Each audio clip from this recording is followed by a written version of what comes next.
inmunología nació rodeando a las vacunas y después a las enfermedades infecciosas. La pandemia de COVID-19 se inició en noviembre del año pasado en la provincia de Wuhan, en China. Para el 13 de enero fue el primer caso fuera de China, en Tailandia. En México, nuestro primer caso fue el 29 de febrero. Fue declarada pandemia por la Organización Mundial de la Salud. El virus que produce esta enfermedad se llama SARS-CoV-2. Hay 4 genes para proteínas estructurales, son las que más susceptibles van a ser de inducir una respuesta inmune. Más importante de ellas, porque es la que se une al receptor, es la proteína Spike o S. El receptor de esta proteína S es la enzima convertidora de angiotensina 2, importante en el manejo de la presión arterial. Este es el esquema del virus, en verde la proteína S. Esta es la proteína S. La forma relajada libera estas prominencias café, son las que interactúan con el receptor, que es este que está aquí en verde. Y esta es la forma en que esta proteína se une al receptor para permitir la invasión del virus a la célula. El coronavirus, por su forma, se le llama así,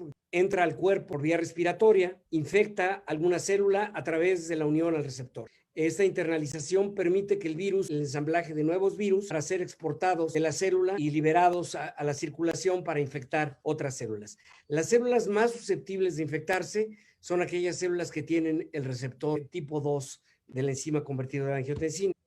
¿Cómo es la respuesta inmune hacia virus? Es un conjunto de células y moléculas destinadas a prevenir que los agentes patógenos nos colonicen. Tiene 2 ramas esenciales. Del lado izquierdo, esta inmunidad innata es una respuesta inmediata. Una vez que el agente infeccioso se va, esta regresa a la normalidad. Estos interferones tienen un efecto que activan una serie de genes y esto tiene como consecuencia que la célula infectada por un virus se cure. El único mecanismo de eliminar un virus sin matar a la célula. El SARS-CoV-2 tiene un efecto disminuyendo la producción de interferones. Esto es uno de sus mecanismos de resistencia a nuestro sistema inmune. A la derecha tenemos la inmunidad adaptativa. Difiere de la inmunidad innata una vez que tenemos contacto con un agente infeccioso. En la segunda ocasión que este ingresa, respondemos contra él mucho más rápido, es decir, lo recordamos. Esto es la memoria inmunológica. Si nos da viruela una vez, no nos vuelve a dar, si es que sobrevivimos a ella. Y así con muchas enfermedades. Hay enfermedades que no son muy amigables con nosotros, aún teniendo inmunidad, y aún teniendo inmunidad contra ella no logramos eliminarlas por completo. La tuberculosis es una de ellas, el virus de la inmunodeficiencia humana. En esta inmunidad tenemos 2 componentes esenciales. Un componente celular, que son los linfocitos T, y un componente humoral, que son los linfocitos B. Los linfocitos T tienen 2 tipos principales. Primero, los linfocitos T citotóxicos, que son las células que responden esencialmente contra virus, y lo que hacen es identificar células infectadas por virus y eliminarlas. La consecuencia es una lesión, puesto que para eliminar al virus necesitan matar a las células que tienen el virus. Desaparece la célula que estaba ahí, puede dejar cicatrices y es en un tejido. Si no tenemos linfocitos citotóxicos, somos muy susceptibles a las enfermedades virales. El segundo grupo son los linfocitos TCD4. Estos tienen que ver con todo y lo que hacen es producir citocinas,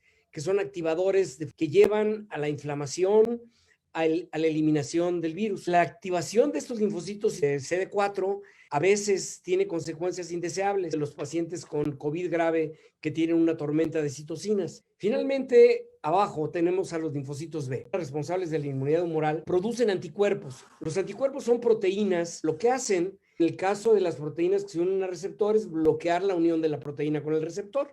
Esta parte es fundamental para la prevención y para la memoria inmunológica y el hecho de que no nos vuelva a dar una misma enfermedad durante una infección.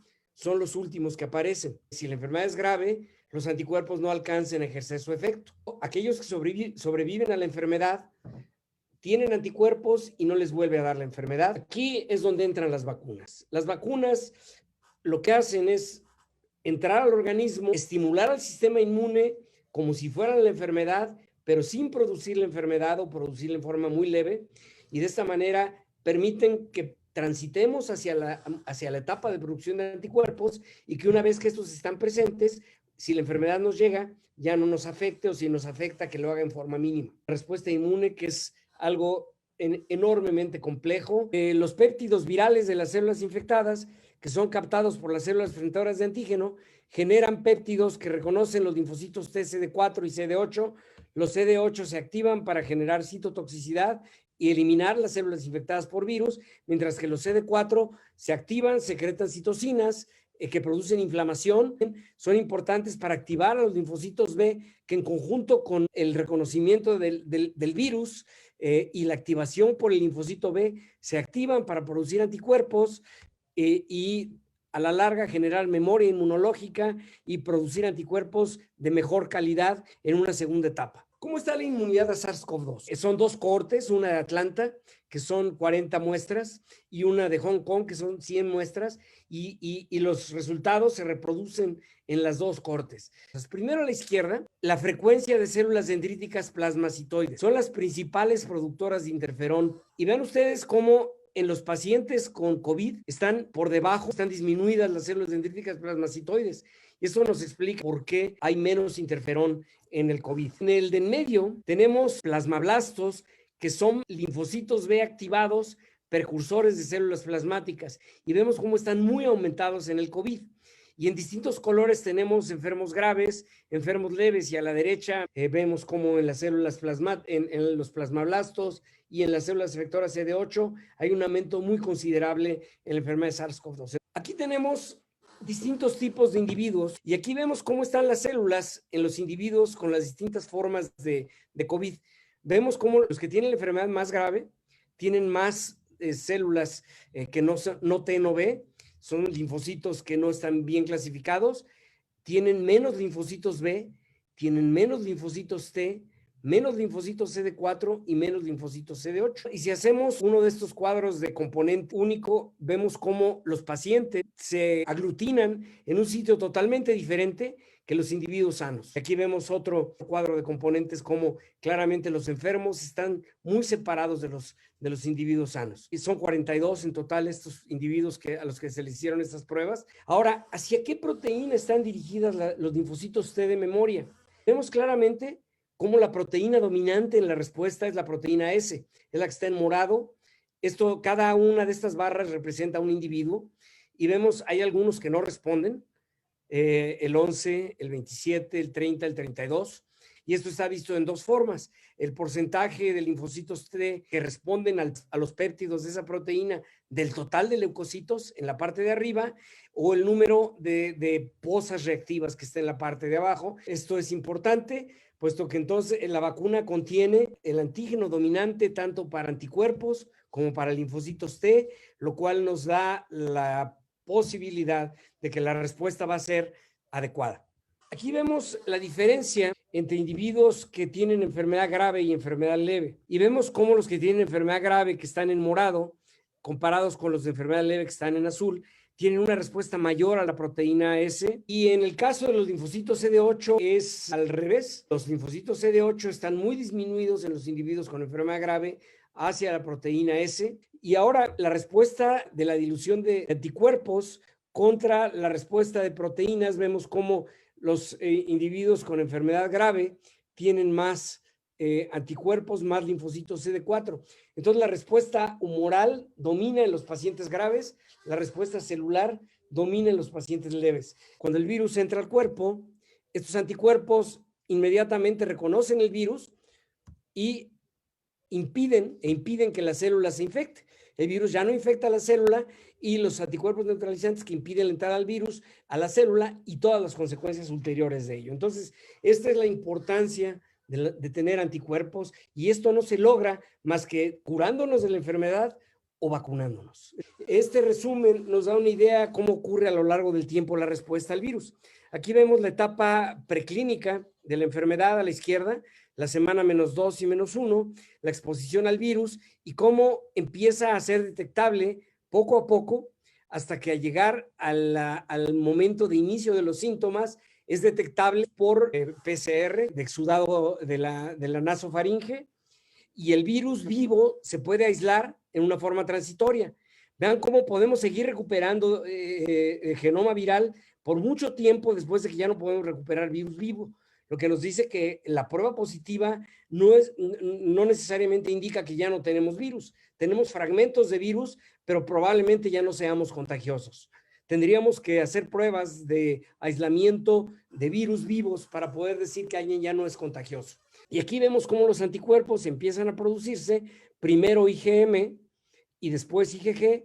IgM empieza a decaer e IgM se mantiene, y si vuelve a haber una segunda infección, IgM responde inicialmente e IgM responde marginalmente, si acaso. Y vámonos a las vacunas. Surgieron en el siglo XVIII gracias a este médico inglés, Edward Jenner. Se vacunaba a los individuos, no se llamaban vacunas en ese entonces, con raspado de las pústulas de viruela, y había dos posibilidades: o me da viruela y me muero, o bien me inmunizo. Lo que hizo fue tomar a algunas personas y tomó sus pústulas después de haberse infectado con la viruela bovina y inoculó estas pústulas en un niño. No se enfermó con variola, con viruela bovina, y también se vio después que los individuos que eran inoculados con esto no desarrollaban viruela. El precio era muy alto porque como era virus realmente completo de la enfermedad, la posibilidad de enfermedad era mayor que la posibilidad de generar resistencia.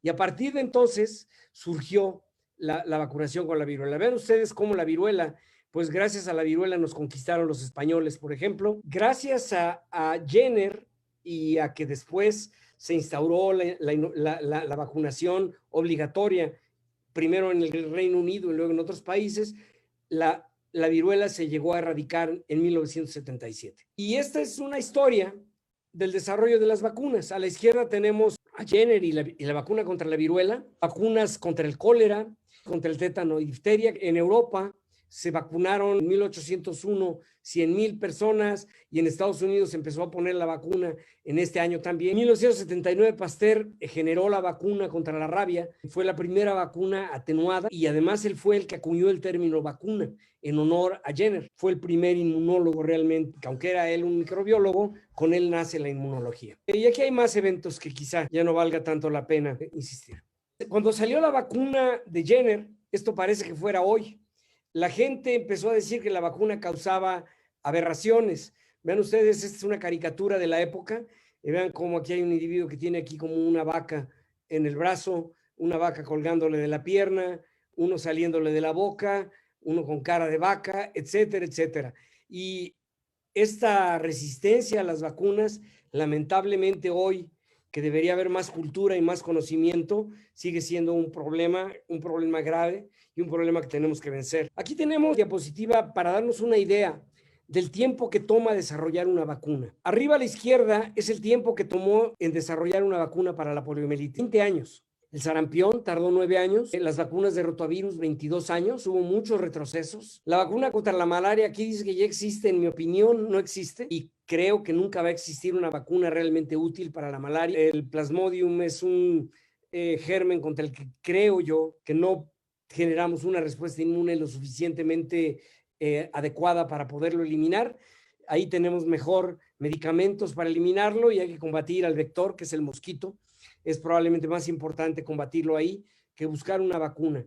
Es demasiado el costo de una vacuna y son demasiados años y no hay todavía algo que nos dé una respuesta adecuada. El virus del papiloma humano es la primera vacuna contra un virus que causa cáncer y que ya está en el mercado y que es una vacuna muy útil. Para el virus de inmunodeficiencia humana no hay vacuna, probablemente nunca la haya, porque el virus tiene una gran capacidad de mutar, como el virus de la influenza, pero aquí la capacidad de escape es mayor y el producir anticuerpos neutralizantes es muy difícil y tampoco hay vacunas contra el Zika. Vacuna contra el dengue puede ser un problema, por lo que vamos a mencionar un poquito más adelante. Y aquí abajo tenemos una vacuna que es la más rápida que se ha producido, que es con la del ébola, que fueron 4 años, desde su inicio hasta que adquirió la licencia y actualmente ya está en uso alguna vacuna que es bastante útil, puesto que es una enfermedad terrible, el ébola, que afecta a países de África. En el caso de COVID-19 se calcula que la vacuna va a tomar 18 meses. Esto va a ser un récord. Recuerden que las vacunas se ponen a gente sana. No es lo mismo que los medicamentos. Los medicamentos son para tratar enfermos. ¿Cuáles son los efectos posibles de una vacuna? Los efectos deseables, que es por lo que hacemos la vacuna, que son predominantes, la generación de anticuerpos neutralizantes dirigidos contra el componente principal de la vacuna, que en el caso del SARS-CoV-2 es la proteína S, que en el caso de cualquier vacuna es la proteína que se une al receptor, la que permite que el virus invada la célula. Generar linfocitos T específicos contra el virus de manera que se genere memoria y anticuerpos de clase IgG, que son los más útiles, porque los linfocitos T son necesarios para que el linfocito B cambie a la producción de IgG. También queremos inmunidad a largo plazo, es decir, memoria y por lo tanto prevención, que es la única que nos da la protección contra la enfermedad a nivel individuo y a nivel poblacional. Los efectos indeseables, que son muy raros, afortunadamente, es la generación de anticuerpos facilitadores. Les mencionaba yo el dengue. En algunos casos parece que los anticuerpos contra el virus del dengue facilitan la entrada del virus a la célula y al facilitar la entrada del virus a la célula, esta célula se invade por el virus, pero afortunadamente ocurre en un número relativamente bajo de individuos con dengue. Enfermedad secundaria a la vacuna misma. En cuanto a las vacunas que se están trabajando para el coronavirus, tenemos varios tipos. Las vacunas genéticas, que pueden ser de DNA o de RNA, son muy difíciles, son muy poco inmunogénicas, se requiere de forzar en la entrada a la célula, se hace mediante la electricidad, electroporación, etcétera, etcétera, y son muy pobremente inmunogénicas. Yo dudo que las vacunas de DNA algún día lleguen a ser útiles por esta razón. En cambio, las vacunas de RNA, el RNA ingresa a la célula y está listo inmediatamente para empezar a producir proteínas en el citoplasma de las células. Por esto las RNA son muy inmunogénicas y estas son más potentes, pero con estas no sabemos todavía si no podrían producir ácido nucleico que llegara a incorporarse o modificar algún genoma. Esto no lo sabemos y ni siquiera quisiera pensar en ello porque les daría herramientas a los grupos antivacunas.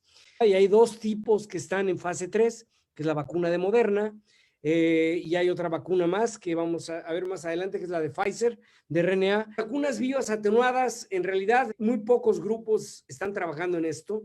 No hay ningún estudio de vacunas vivas atenuadas en fase 3. La gente tiene miedo de trabajar con virus atenuados.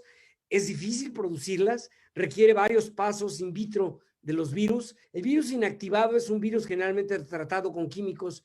Lo que más se usa es formaldehído y esto desnaturaliza las proteínas del virus y con esto inmunizamos y estas son bastante seguras puesto que el virus está muerto.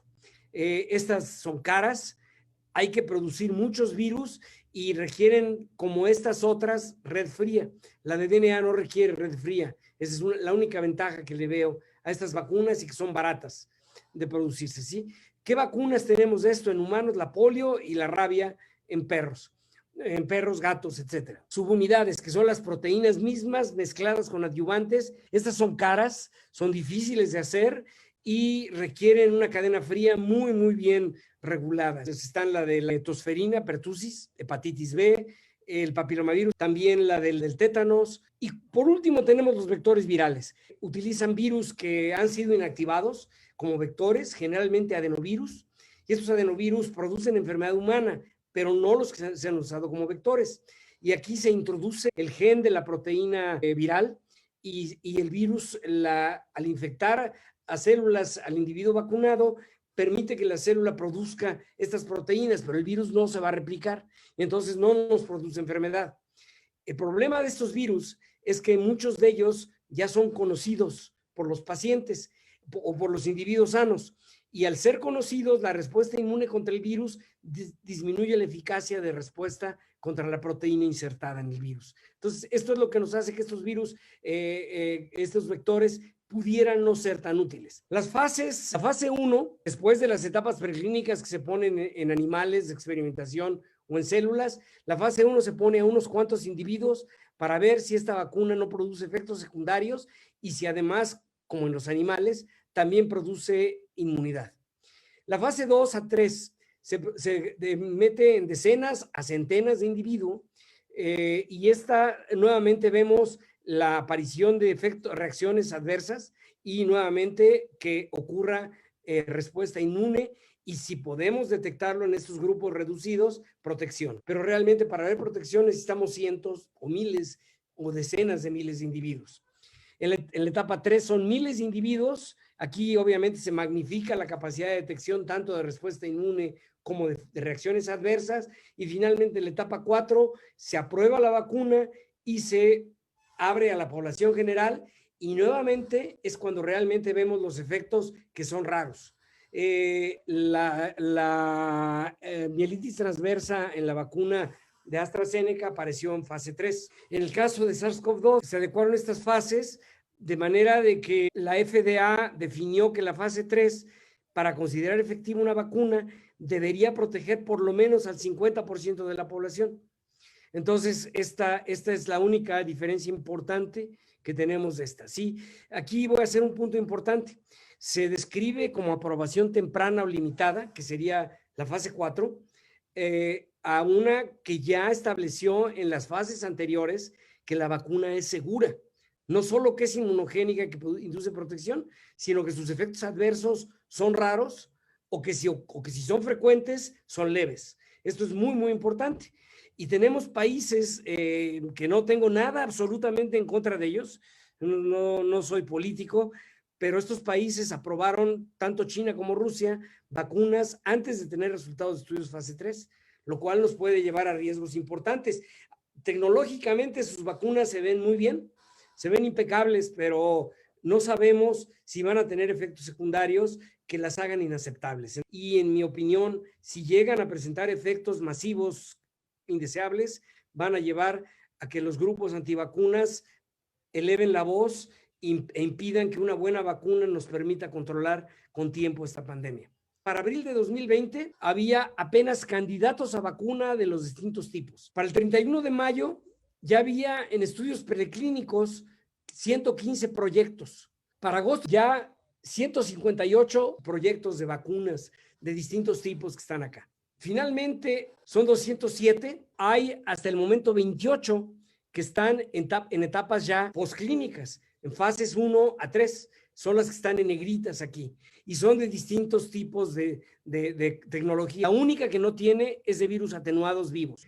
Vean cómo de todos estos, solo 6 están en fase 3. Este que está acá, que es un virus inactivado de Sinovac, es China. Las de virus no replicativos, que son adenovirus, que son la de Oxford, AstraZeneca, y la de CanSino, que es China. Las vacunas de RNA que están aquí, la de Moderna y la de Pfizer, son vacunas que hasta la fecha parece que van bien, no tienen grandes efectos secundarios y pudieran ser quizá de las primeras aprobadas o bien la del virus inactivado. ¿En qué países están esas vacunas? Predominantemente en Norteamérica, Europa, Asia y Australia.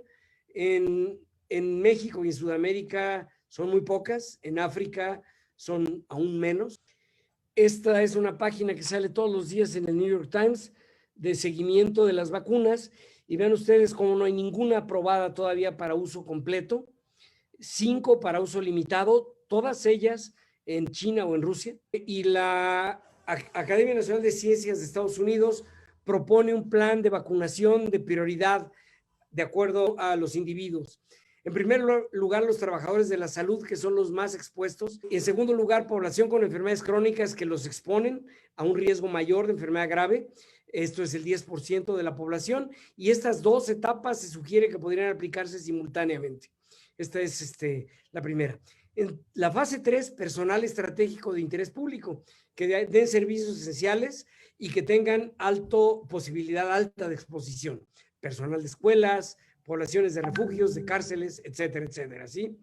Fases 4 y fase 5, hasta que se pueda aplicar al 100% de la gente, etcétera.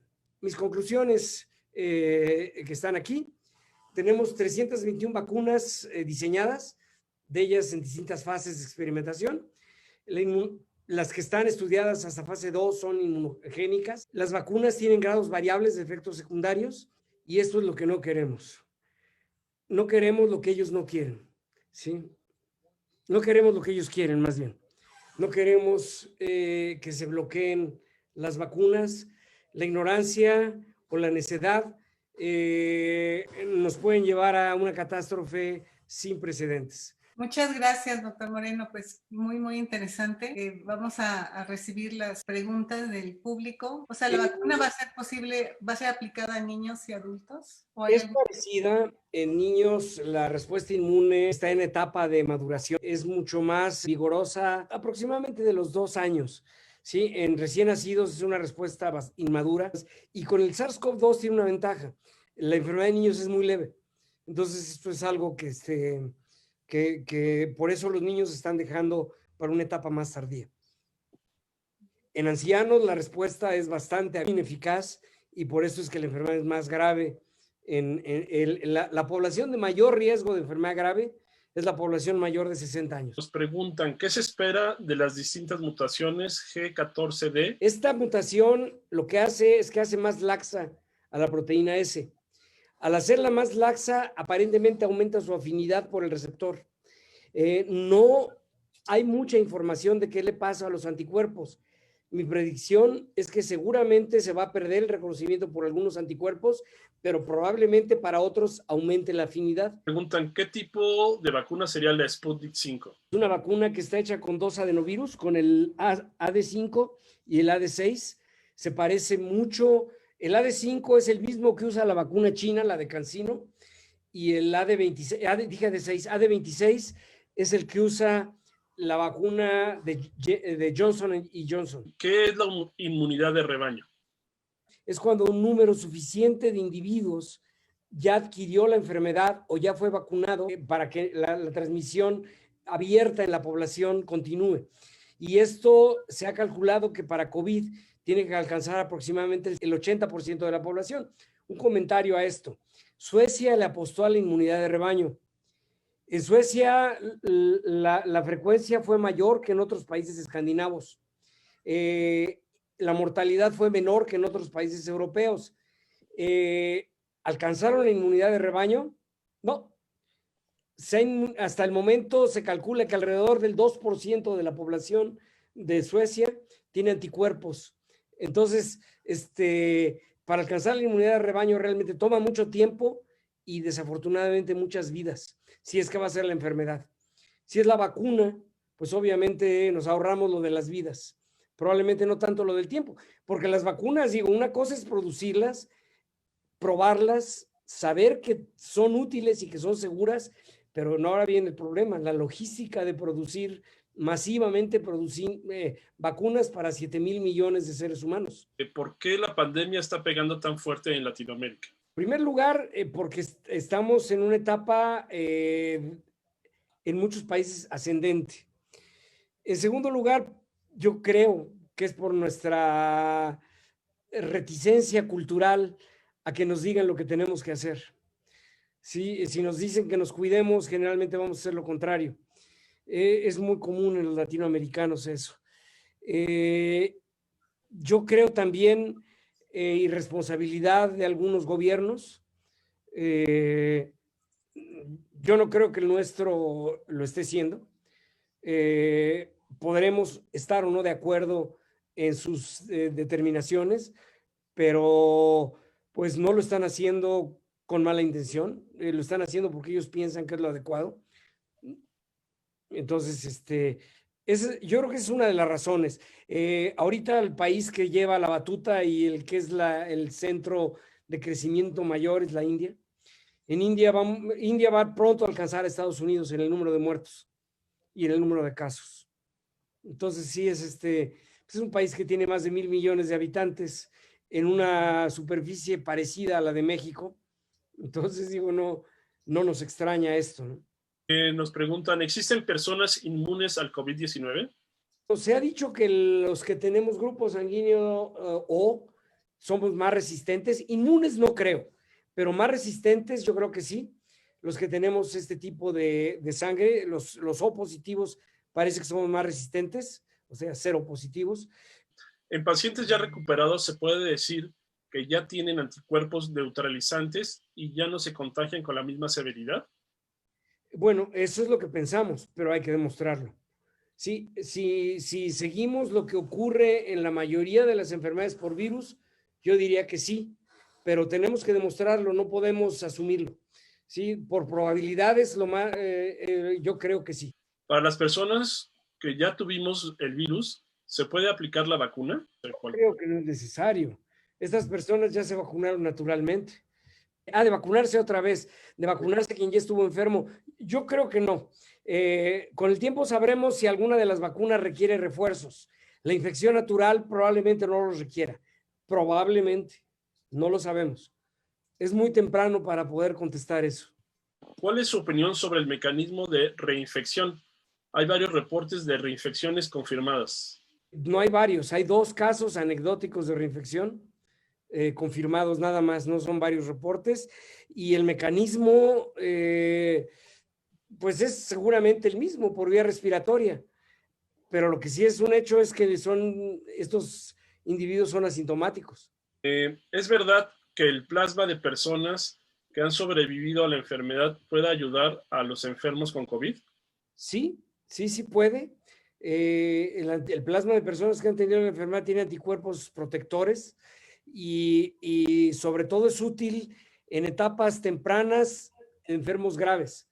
Etapas tardías no servirían mucho porque el virus ya está dentro de la célula, ¿sí? El virus tiene una zona de confort en los pulmones. Si este se ejercita mucho, ¿se podrá eliminar naturalmente? No creo. El virus tiene una zona de confort en los pulmones, en el corazón, en el sistema nervioso central, en los riñones, en el hígado, en la piel, y muchas células que se han estudiado tienen receptores de la enzima esta, y en todas esas células se infectan. Por eso es que hay por eso es que hay diarrea, por eso es que hay problemas de corazón, problemas del cerebro, problemas de la piel, etcétera, etcétera. Y varía de individuo a individuo. Y pregunta, ¿los linfocitos CD8 están agotados o exhaustos, a pesar de estar incrementados en la enfermedad grave? Sí, es cierto. No presenté esos datos porque se ve que muchas gracias por la felicitación. Se ve que quien hace la pregunta es inmunólogo, o por lo menos tiene buenos conocimientos de inmunología. Los linfocitos exhaustos son linfocitos que después de activados entraron en una etapa refractaria y que no responden adecuadamente a estímulos. Y sí es cierto, en los pacientes con enfermedad grave los linfocitos están exhaustos. ¿Las vacunas están en fase 3? ¿Serían gratuitas? En México va a ser gratuita. Sí, el costo va a ser variable en distintos países. Y la última, ¿sabes si ha habido casos de personas saludables que se enferman de COVID-19 y mueren? Si es así, ¿la enfermedad podría deberse a algo genético? Bueno, seguramente estos individuos tienen una genética distinta que los que no se mueren, y también probablemente un microambiente distinto, y también muy importantemente una carga viral mucho más elevada, ¿sí? Se ha visto que la carga viral alta se asocia a enfermedad más grave. Le agradecemos mucho que haya tomado el tiempo para darnos esta charla. Dicen que es muy difícil de explicar la inmunología. No puedo dejar de hablar de inmunología, soy inmunólogo. Muchísimas Es un honor para mí estar con ustedes, y ojalá no sea la última vez.